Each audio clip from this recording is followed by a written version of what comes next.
Assalamualaikum warahmatullahi taala wabarakatuh. Alhamdulillah hari ini kita dapat bersama meneruskan pengajaran dan pembelajaran bagi subjek Geografi tingkatan 2 iaitu bab 9 subtopik 9.3. Tengok yang ke atas yang bergerak tu, okey? Baik, terima kasih kepada pelajar-pelajar, pada yang baru mungkin baru tengok channel cikgu, okey? Mintalah kerjasama, boleh like, boleh subscribe, boleh tekan loceng sebagai tanda sokongan dan juga sebagai memudahkan pelajar pada masa akan datang sekiranya ada video-video yang terbaru daripada cikgu berkaitan dengan subjek geografi, pelajar terus akan mendapat notification. Baik, hari ini kita teruskan dengan bab 9 berkaitan dengan isu pemanasan global dan hari ini kita akan masuk bab 9.2 point 3 maafkan cikgu, iaitu kesan-kesan pemanasan global. Kita dah tengok dah tahu dah apa tu pemanasan global, apa yang dikatakan pemanasan global, apa yang menyebabkan berlakunya pemanasan global ni, punca-punca ataupun faktor-faktor dia. Dan hari ini kita nak melihat pula apakah kesan daripada pemanasan global ini kepada alam, kepada persekitaran dan juga kepada diri kita terutamanya, insya-Allah. Baik, diharapkan pelajar boleh fokus, boleh berikan tumpuan. Kalau boleh, seeloknya sediakanlah pen dan kertas. Jangan hanya mendengar, jangan hanya melihat. Tetapi kita melihat, kita mendengar dan kita buat sedikit catatan. Barulah otak kita lebih berfungsi dengan lebih baik dan barulah lebih banyak input-input ataupun maklumat-maklumat yang akan dapat kita perolehi. Okey, gerak dah dia gitu kan. Baik, kita nak melihat kesan-kesan pemanasan global. Baik, yang pertama nampak tu. Tahun 1979 macam tu peta dunia. 2007 nampak dah ada sedikit berlakunya perubahan. Itu dah pencairan ais di kutub. Ialah bila dah global ni, bumi dah panas, kawasan di kutub utara, kutub selatan, ais tu dia akan mencair. Dan apabila berlakunya pencairan ais di kutub ni, apa kesan dia? Efek-efek dia yang seterusnya. Ini dia. Peningkatan suhu yang berlaku menyebabkan pencairan ais di kutub. Ais yang terbentuk yang di kawasan kutub yang sejuk tu, dia akan cair. Bila dia cair, dia akan masuk ke dalam kawasan laut. Dan secara tidak langsung, ianya akan menyebabkan paras air laut di bumi ni semakin bertambah. Kita dah tahu dah 70% permukaan bumi ni adalah air. Tapi apabila berlakunya pencairan ais lagi bertambahlah jumlah air. Apabila berlakunya pertambahan jumlah air, apa kesan dia? Kawasan di daratan akan semakin berkurangan. Kawasan yang rendah, yang dulunya rendah, yang berhampiran dengan laut, dia akan semakin hari semakin hilang. Lama-lama, dalam tempoh 5 tahun, 7 tahun, 10 tahun, mungkin kawasan tu dah tak ada dah kat peta dunia.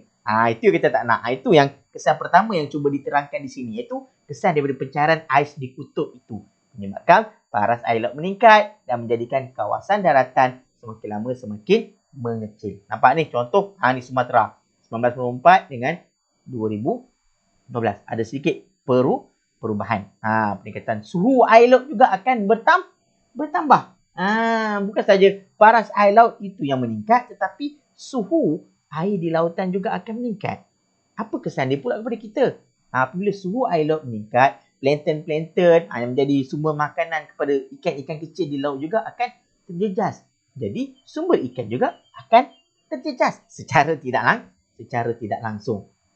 Okey. Ini dia.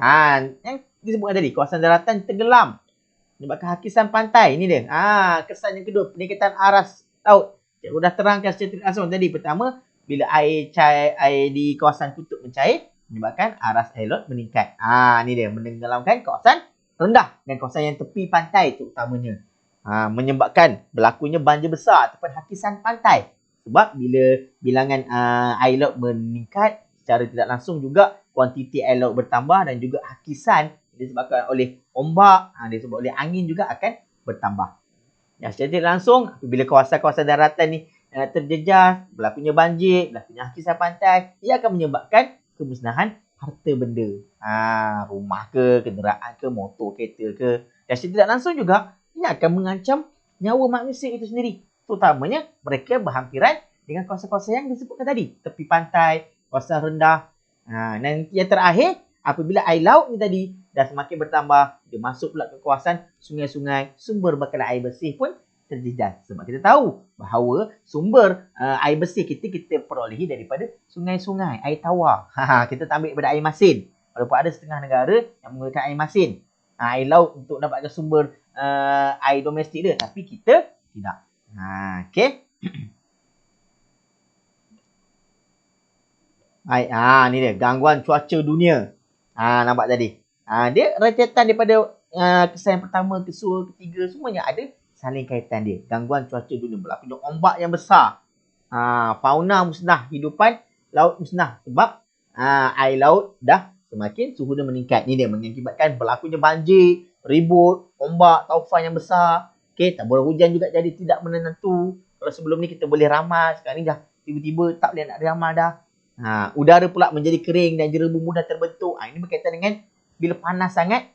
Bila panas sangat, udara ni kering lah. Kita ada kadar kelembapan udara. Tapi bila terlalu panas, menyebabkan kadar kelembapan udara tu semakin berkurangan. Yang udara yang kita terima menjadi panas, kering. Sebab tu kadang kita boleh bezakan angin yang bertiup sejuk dengan angin yang bertiup kita rasa tak sejuk. Sebab apa? Inilah dia disebabkan oleh pemanasan global. Sama juga, apabila udara menjadi kering, jerebu mudahlah nak terbentuk. Partikel-partikel di udara ni mudah terampai. Debu-debu, abu-abu mudah terampai. Jadi udara pun jadi tidak bersih. Terdapat kawasan mengalami kemarau yang teruk. Kawasan yang panas berpanjangan, panas yang melampau menyebabkan berlakunya kemarau. Jadi kawasan-kawasan air yang mungkin menjadi air menjadi semakin berkurang sebab panas sangat. Kawasan-kawasan tanah-tanah mungkin ada yang menjadi tandus, jadi kering. Bila jadi tandus, jadi kering, tumbuhan tak dapat nak hidup. Bila tumbuhan tak hidup, tumbuhan tak ada, haiwan tak dapat nak makan daripada tumbuhan, juga akan menjejaskan. Itu dia disebabkan kepupusan flora dan fauna. Ini contoh ikan dan juga udang lah. Kawasan-kawasan sungai kan. Dulu sungai boleh, air dia banyak, mengalir cantik. Tapi bila dah berlakunya pemanasan global, berlakunya kemarau, air sungai semakin cetek. Dan ada setengah-setengah kawasan tu, air sungai jadi kering langsung. Bila kering, ikan pun jadi mati. Nampak gambar bawah ni kan? Mati ikan. Sian, dia nak pergi ke mana? Terbeliak mata tu. Okey. Ini contoh yang cikgu sebut tadi. Dalam tempoh 3 bulan je, tasik ni jadi kering. Kontang kerana suhu yang terlampau apa? Panas. Nampak perbezaan dia. Ini pada tahun 2016. Pada bulan 2 dengan bulan 5. Okey. Tak mustahil. Ini sebab disebabkan oleh itu tadi. Yang keempat, kemerosotan sumber makanan. Cikgu dah sebut dah pada permulaan tadi tu tadi. Bila suhu air laut dah jadi semakin bertambah panas, kawasan terumbu karang jadi musnah sebab suhu dia dah tak sesuai dengan terumbu karang untuk hidup. Ni tanah jadi kering kontang tadi. Ni suhu air laut menjadi lebih panas dan mengganggu ekosistem marine. Lepas tu tanah pula menjadi tandus, tak sesuai lagi dah nak buat kegiatan pertanian. Dan akhirnya menyebabkan masalah keberluran berlaku di seluruh dunia. Sebab semua makanan semakin berkurang. Sebab apa semua makanan berkurangan? Sebab tanah menjadi tandus, menjadi kering, jadi tak subur. Kenapa tanah jadi tandus, menjadi kering, tak subur? Sebab cuaca terlalu panas. Hujan pun semakin berkurangan. Nampak kemerosotan sumber makanan. Sama juga di kawasan laut juga. Bila paras ataupun perubahan suhu air laut tu tadi, so plankton-plankton, terumbu karang yang menjadi makanan kepada ikan-ikan kecil ataupun ikan besar terjejas. So ikan pun tak ada semua makanan. Tak ada nak membiak dengan baik. Okey. Ni yang pula ni. Of course lah untuk katarak mata. Masalah kesihatan.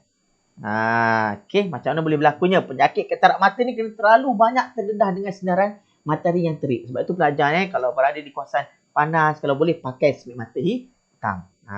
Okey. Katarak mata ni bukan berlaku dalam tempoh yang singkat. Jangka masa panjang lah. Tapi apabila kerap sangat terdedah, dengan cahaya matahari secara direct, kita pun suka tengok atas, tengok matahari kan, lama-lama menyebabkan penyakit katarak mata. Apa tu penyakit katarak mata ni gambarnya?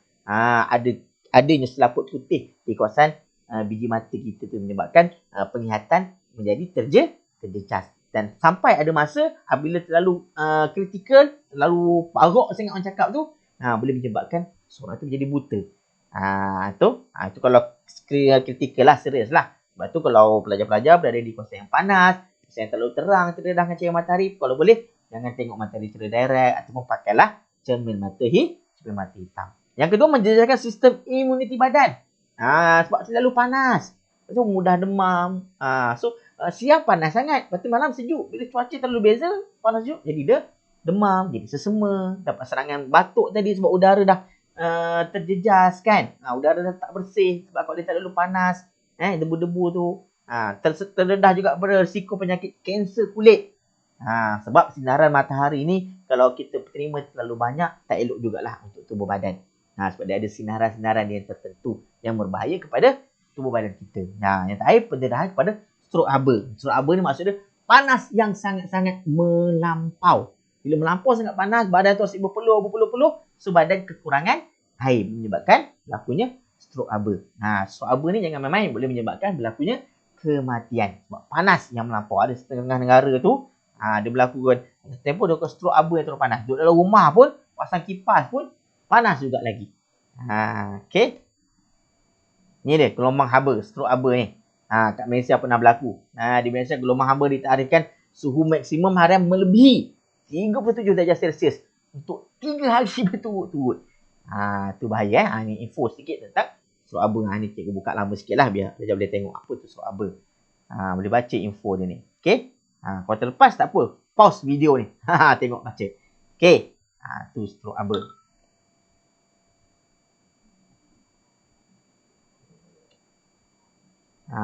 Okay. Sampai situ saja. Itu dia. Ada berapa? Ada 5. 5 kesan daripada pemanasan global. Jadi kena berhati-hati dengan pemanasan global ni. Bukannya benda yang boleh dibuat main-main. Berbahaya pada tubuh badan dan juga kesihatan kita. Okay. Jadi setakat itu saja untuk hari ini. So, ingat ada 5 sebab ataupun kesan daripada pemanasan global. Yang pertama tadi, pencairan ais di kawasan kutub. Kedua, peningkatan paras air laut. Okay. Yang ketiga, apa tadi yang ketiga? Masalah cuaca, banjir. Yang keempat, masalah apa yang keempat tadi? Ingat tak? Kesihatan. Okay. Kesihatan. Dan yang kelima tadi, itulah tadi yang disebutkan. Itu dia. Yang kelima, masalah kesihatan. Cikgu lupa dah. Yang keempat, kemerosotan sumber makanan. Okay, yang pertama tadi, pencairan ais, peningkatan paras air laut, masalah cuaca, kemerosotan sumber makanan, dan yang kelima, masalah kesihatan. Baik, terima kasih. Jangan lupa sekali lagi, like, subscribe, tekan loceng. Dan sekiranya ada sebarang pertanyaan, boleh tinggalkan di ruangan komen di bawah. Baik, sekian. Assalamualaikum warahmatullahi wabarakatuh. Semoga berjumpa lagi di dalam video pengajaran yang seterusnya. Ingat, geography is fun because geography is all about around us. Assalamualaikum warahmatullahi taala wabarakatuh. Bye-bye.